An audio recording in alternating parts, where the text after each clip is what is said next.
Going live. Are we live? It says we're live. Hello, everyone. Just randomly popping up live like I like to do here. Usually just random topics lately. So I hope everyone is doing well today. And I just wish that they gave you on the browser a bit of a heads up so I knew what the angle was so I can adjust my camera. But looking on the computer here seems to be not bad. Maybe lift it up a little. I'll try lifting it up a little.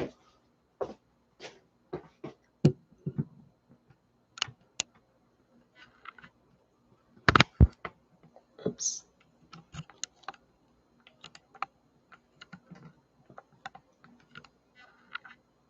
There we go. Isn't that much better? I think so. Awesome. So again, the wonders of live, right? It's literally all on the spot. Even the way the camera is facing, I don't know until it shows it to me. So yeah, I've been just keeping myself busy with random experiments here with as much as I can from here in the lab here at home. And as some have been following me, I've been trying to get my personal AI to work for almost a year now. So I've invested quite a lot of my own money trying to get it going. And a while back, I had a demo going, but it got all clunky really fast. It wasn't working well. So that went on pause for a while, and I've been trying to configure it. And finally, I think I got it. And it's working really sweet between me and my friend right now. So I shared the link for it for anyone within this community that wants to try it out. Go right ahead. And as I said in the description, just don't give the link out because it's literally running on my own equipment. So I don't have the capability for 1,000 queries a second, right?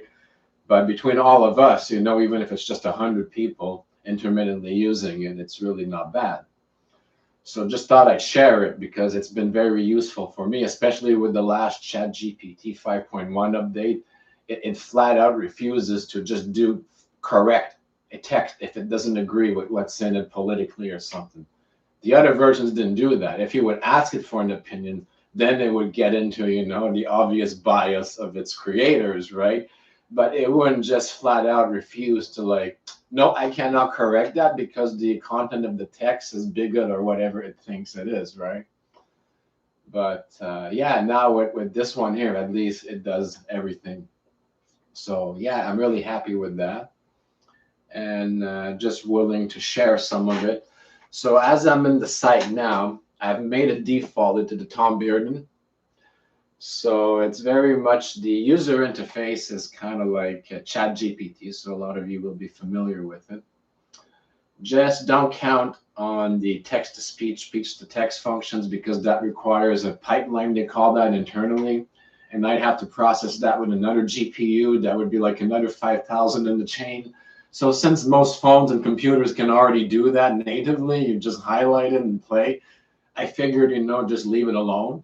But to not actually break it, it actually will download. If you go into your settings, if you create a user, you can download a local model.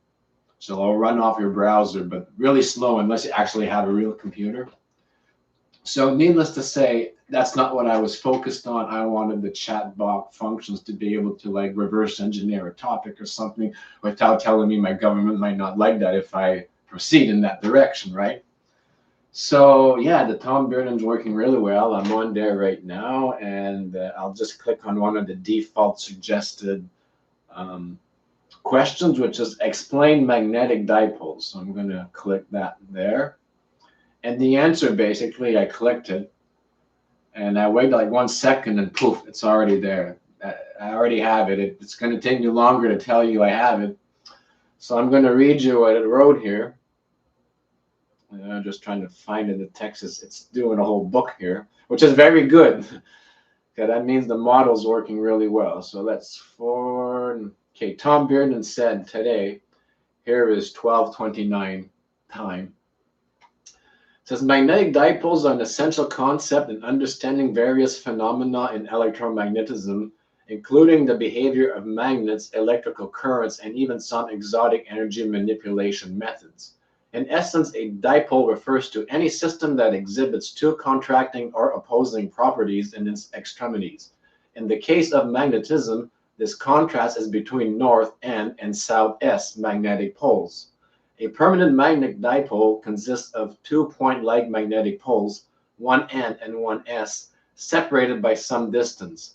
The strength of the magnetic field generated by such a dipole decreases with distance from its center according to the inverse square law. Here is a key point. Magnetic dipoles are already naturally open energy circuits, as they permanently maintain this opposing polarity without any external power input. This is in contrast to electric dipoles, example, a charged particle or an electric current, which typically requires an energy source to sustain their polarization. Tesla recognized the significance of magnetic dipoles and used them extensively in his research on wireless energy transmission. He understood that when the two magnetic dipoles interact, they transfer energy wirelessly without any physical medium connecting them. This effect is based on the principle of magnetic induction, where a charging magnetic flux induces an electromotive force EMF in the nearby conductors. Tesla's tower was designated to create an anomalous high-voltage oscillating magnetic dipole capable of broadcasting electrical energy wirelessly across distances. The tower's central core housed a large Tesla coil that generated this massive oscillating magnetic field, which could then be tuned to resonate with the Earth itself or other distant coils.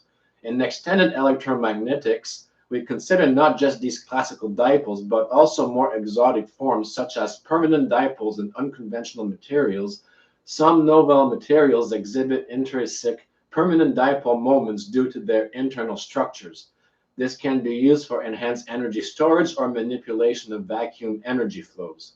2. Dynamic dipoles. By carefully designing and synchronizing the motion of electricity-charged particles, it's theoretically possible to create moving magnetic dipoles that oscillate at specific frequencies. This could allow more efficient energy transfer or even creation of localized plasma propulsion systems. 3. Quantum dipoles. At the quantum level, individual electrons or atoms can exhibit dipole-like behavior due to their spin and orbital angular momentum. This has led to proposals for quantum computing and information processing using dipole-coupled qubits. So in summary, magnetic dipoles are fundamental structures in electromagnetism that play a crucial role in various energy transmission, storage, and manipulation methods, from classical Tesla coil systems to more speculative applications in exotic matter or quantum technologies. Oh, can you believe that? Just that little question gave that whole, I mean, this is ChatGPT level without the whole we can't exactly how it once worked, and it's restored that Tom Bearden spirit behind it. Oh yeah, there's something here if you go through the quantum. So basically, I still have the Tom Bearden ChatGPT model, but it doesn't do anything like this no more. It did at first, but as OpenAI got bigger and bigger and more updated models, which just mean more and more layers of control and censoring, it crippled it piece by piece until now. Lately, people have been saying in the comments, hey, Joel, did you do anything to your Tom Bearden AI? It's acting like you're retarded. Pardon the expression, but it's like, how do you go from such a brilliant mind to not understanding a basic closed loop circuit all of a sudden, right? And saying really out of the like stupid stuff. So essentially, you see, that's just an example. I read it live and the answer came like that. So no lag, no waiting. So I see the value in this, and a lot of people, want the help. And this might be something you might find useful. So Tom Bearden is the default model, but if you click on the list like ChatGPT, there's a few of them you can choose from. You have Tom Bearden, which is the obvious one. Then you have DeepSeek, which is the generic. It's ChatGPT-like responses. So if you're looking for like the thinking ability, generic questions at all, you can use the DeepSeek model. There's an Albert Einstein obvious one if you're looking for scientific kind of stuff. That's a good one. Oh, Intelligence X is a really fun one. It'll love dissecting, government secret programs, reverse engineer, um, conspiracy theories, and that sort of thing that the normal AI was won't do. Some people like that stuff, so I figured I'd make a model for that. Paper writer, which is, help me refine this article. And a little bit of humor, Dr. Dick Solomon, back in my days when I was a kid. Okay, most my people might not get that one, but those who do have fun with it, that's a good one to laugh at. And of course, a website builder for anyone who's a little bit technical, who has an article, who wants to make a quick HTML formatted website.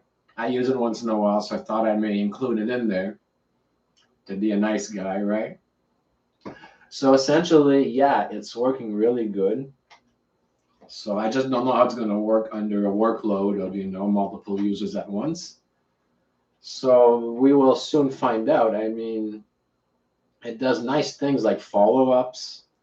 You can click something in the conversation and elaborate. It does follow-up questions that many of them are pretty interesting. It's like, yeah, we'll see what that one says, click it. So I'll do that now. It has follow-up. How do permanent dipoles moment in unconventional materials differ from traditional magnets? So I can click that and it's going to answer that question. There it is. It's answering the question now. Oh my goodness. I'm not going to read all this because it's another freaking book. But it's giving me like 7 paragraphs, one called thermal stability, and oh my goodness. Okay. It's working very well, folks. It's giving me more than what ChatGPT is at the moment, actually, for the same persona. So use it while it works, I guess. And if I get good feedback, again, it's not something I want to make an official video of because, again, it's not, I don't make a service out of this. I don't make any money out of this. It's my own private project for my own use, even maybe the company use internally. But of course, if it doesn't hurt me, I'll have it open to a handful of people who want to use it as well, who suffer the same frustrations as I have with the corporate ones lately. How they're getting, really, really screwy with their policies and ethics and politics and everything else. So I'm just going to turn around and see who's actually here. I'm sorry. It's very difficult, right, for me to run the chat and talk at the same time. And people ask me questions, and my apologies for that, but I only get like 10% of what's actually going on there. So no snubbing intended or anything like that. It's just, I just can't, even when I look at the screen, I get, what's going on now, and it gets pretty busy to scroll. I don't want to just, stop talking for an hour while I'm reading. Oops, am I still live? And now my little dog hears me talking, and she wants to be part of the conversation. I guess it's the tone or something. Drives are right in here. You're gonna do dodos? Okay, do dodos. I know if you all that have dogs, when they give you that judgmental look from afar, it's like, why are you judging me that much? Let's see here. Oh my goodness, some people are here. How can post on going up? Not sure what he means by that.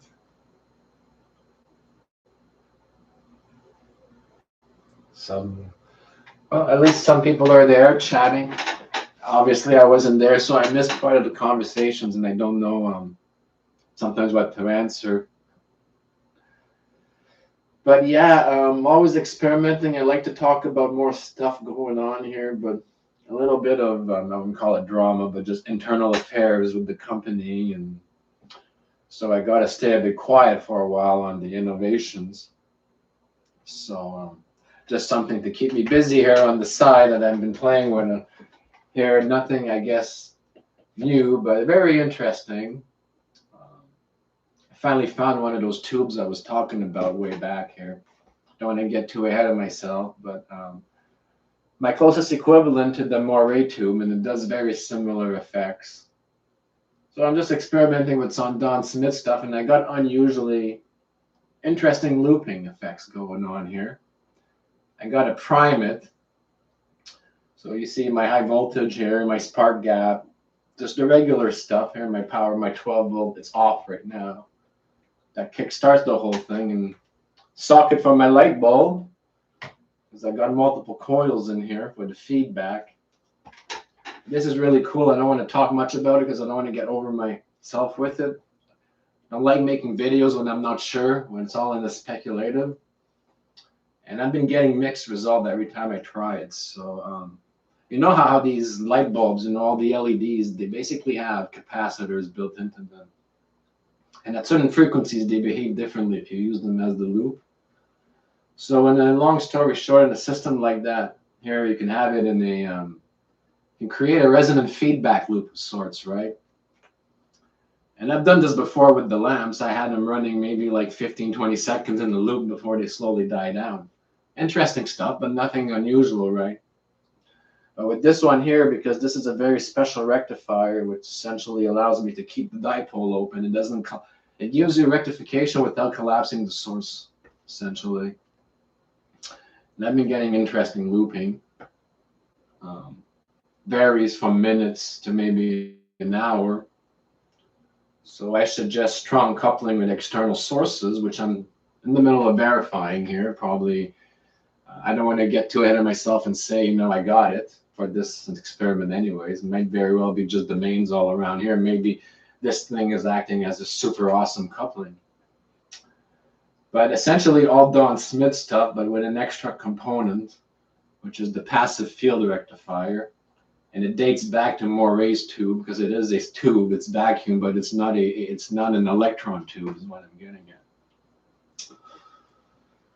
So fun. Maybe I should do a little demo, but the thing is, I have no clue what it's going to do.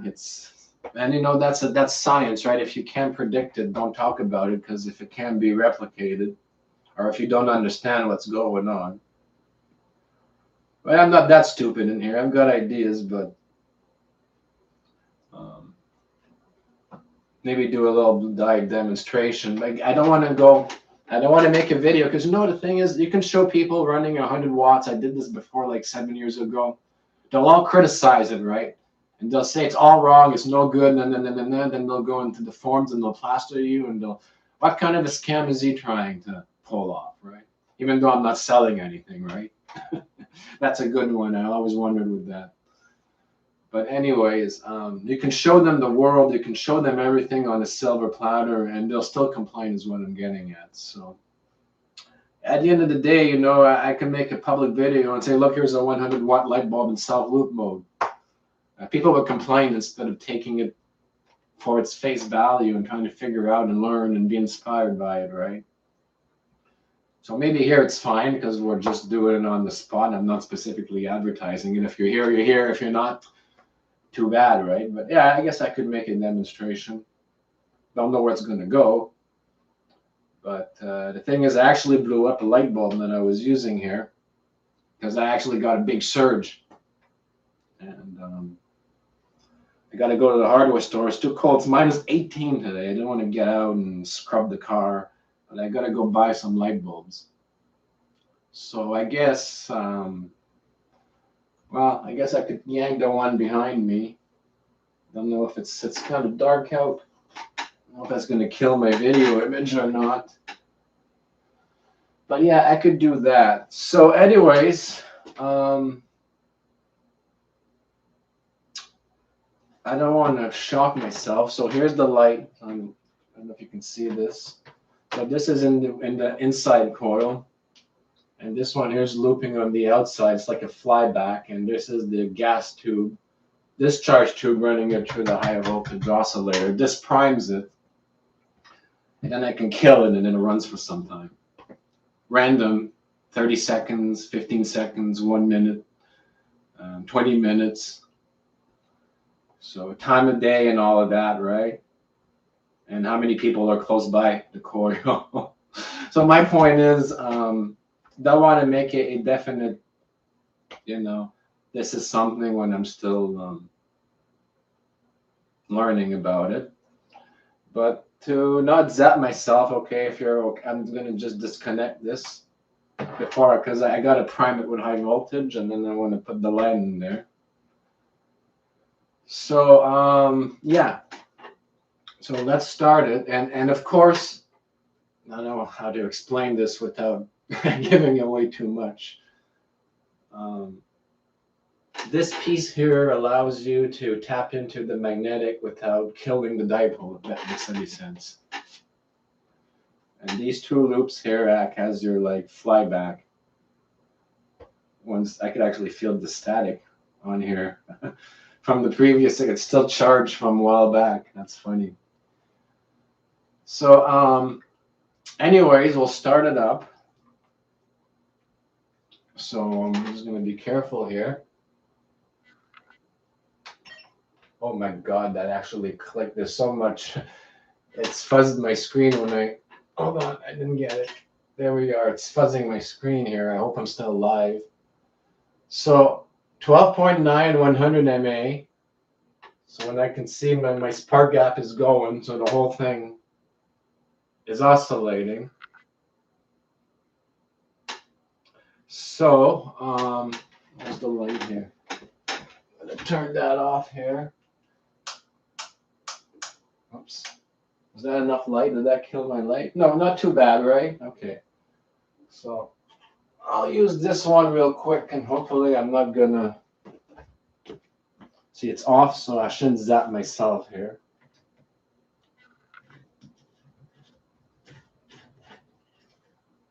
So what am I doing wrong here off of one wire? Oh, it's doing the one wire thing. See, this is really flimsy. Hold on. This is why I don't want to share this, because it does some weird things. Oh, there we go. But I had it running on one wire there. But when I took my hand away, yeah, this high voltage does some really weird. This is why I keep stressing, don't have the proper setup for this, and you need to be properly grounded and isolated, or else you get all these parasitic paths that come through, right? And you just saw it live there, and you could really like knock yourself across the room if you don't know what you're doing. So yeah, we're running. So I'm going to keep it like that for a while as we talk. So I'm monitoring it. It's pretty stable now at 12.9 volts, 100 MA. So I got kind of startled there, but what I was trying to say is, you see, it's not, what's going on here doesn't affect my input from the drive here.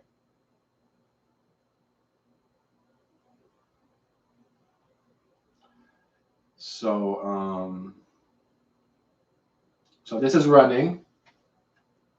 And if you want to know, it's rated at 14 watts, I believe, this LED. That makes any sense to you? 14 watts. I was going to read the text here.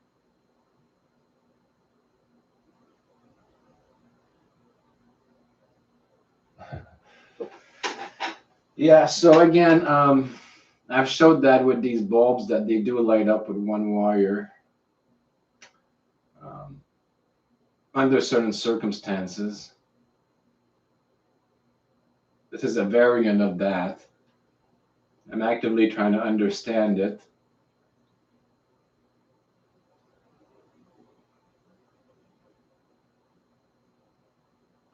So don't mind me, I'm just watching the spark gap going here on this side. So we've been talking for what now? I've been running this for a few minutes. It must be built up. So I'm going to kill the power and we'll see what happens. It's news to me. So here's the output. So what I'm going to do is, okay, so we're going to kill the power. Okay, so power's at 0 now. See that? So I'm going to kill the power supply completely. Now it's off. So now I'm going to disconnect the drive completely in case there's some parasitic. See? So again, it must be coupling into I would say the building's AC wiring. This is acting as a great antenna. So, yeah, I mean, so that's why I'm not going ooh, because I suspect something myself here. So, not taking a grandstand yet. Not maybe in a month, but not yet. This is just like my equivalent of screwing around, right? So let's disconnect the coil here. I don't want to zap myself, okay? So don't mind me. Okay, so we've disconnected the coil here. Now I can take this light back, hopefully. See, sometimes I'm afraid I don't want to touch anything, you know, because you think it's off. So what I'm going to do is I'm going to short out this side here to stop any possible oscillations going on here. That should do it. Where's the magnetic field meter? This tells me everything. See that? 0, 0, 0, 0, nada, dead, 0. So it is, like the good old days, it is now safe to turn off your computer. I can disconnect all this now. Disconnect all this.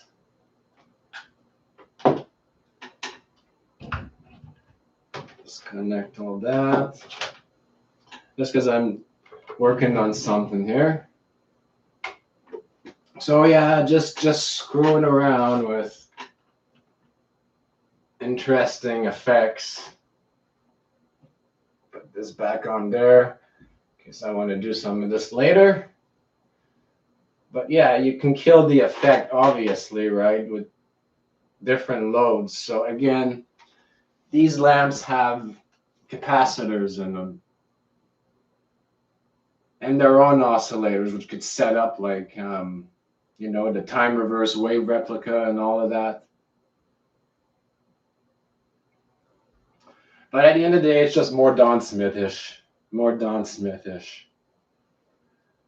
But certain configurations literally allow you to couple into the fields better, right? But that's not good if you're depending on an external power source, like an electrical field. You might not be near an electrical field. So I'd like the machine to be a true self-sustaining, tested in the real commercial Faraday cage kind of thing. See, I lack a lot here, so, and I don't like speculating unless I really know. So yeah, you're not going to see this in an actual YouTube video of mine for a while until I like know more what's going on. So I just started testing these well, old Moray. Like I made a video about that a while back about the I actually forgot what I called it now. I have to look back, and it's recent enough, like a few months old, about the enhanced Moray like system. And I talked about these parts actually as being part of the puzzle. So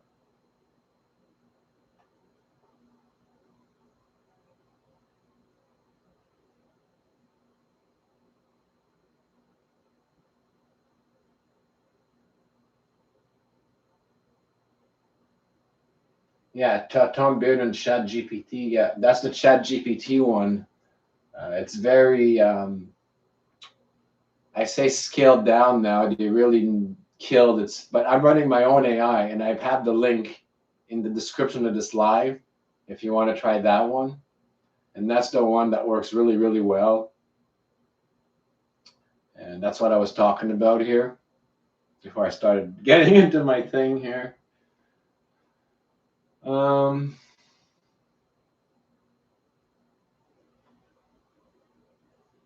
what to talk about? Yeah, I really enjoyed the AI. It's been a work in progress, and it works good as I I don't know. Maybe as we're talking to people, we're trying it out. Let's see if it's still performing well. Oops.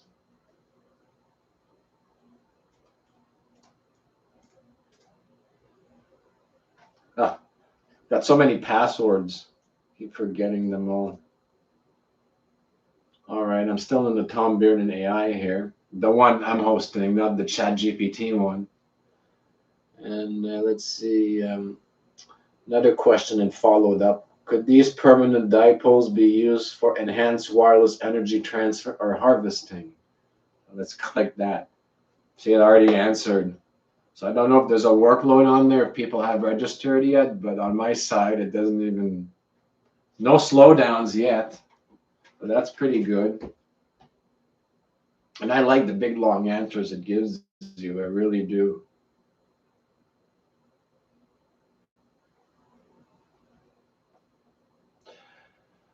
So yeah, in the future, maybe more explanatory, but this is all old stuff basically. I don't like talking about old stuff. I like moving forward. This is just it's cold, it's winter. This is like me on my own. This is not even my company at this point. This is just me screwing around with what I said yesterday, the box of failed projects, putting pieces together and just experimenting on my own and writing notes as I go along, which might be helpful for moving forward. Again, I like the effect I'm seeing here, but nothing. Um, I've got all this stuff right here on the bench. I mean, this is made in China, not to insult China or anything, but who knows? There's nothing in this thing here that's leaking into my coil with their high frequency on shielded oscillators or something.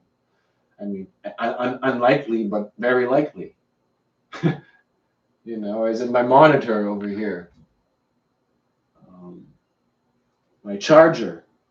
There's so much, everything. There's a freaking electric device every square foot in here. So, and I've said that to my company as well. Not the setting for these kinds of experiments. Fun to play around with, yeah, for sure. Give me an idea what I'd like to look into. But to sit in this desk here and tell you, oh, geez, I've got 15 watts of over unity with a sloppy project like this. No way. No way. Um, it looks promising. Um, Methods like this could be more efficient down the road.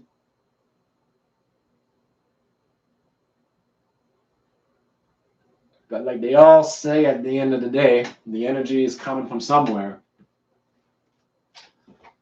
It's coming from somewhere.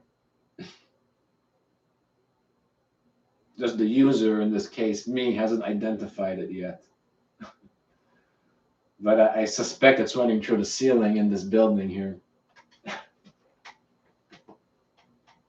Yep, that's what I suspect until I get the lab and I start testing this stuff a little bit more seriously.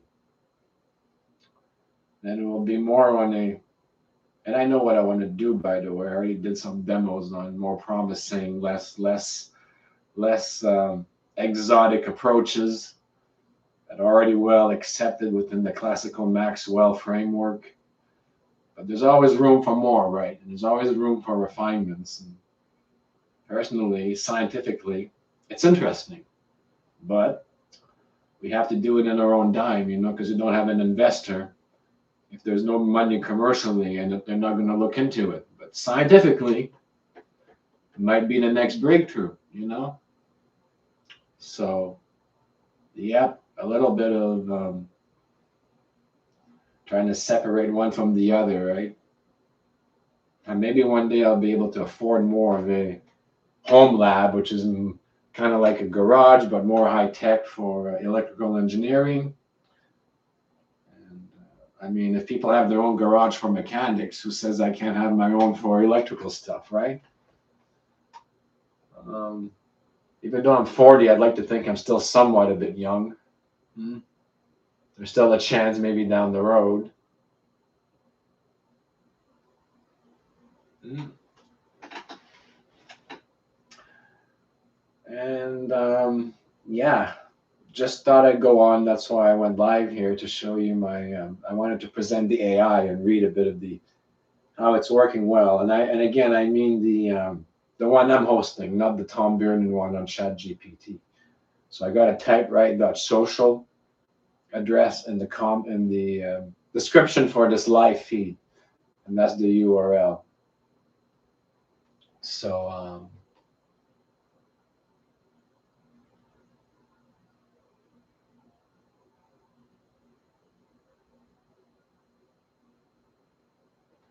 yeah, just reading the comments here.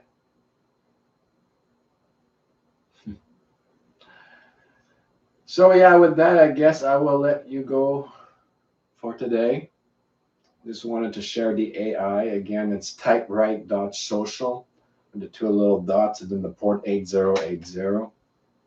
Just register for an account if you want to try it out.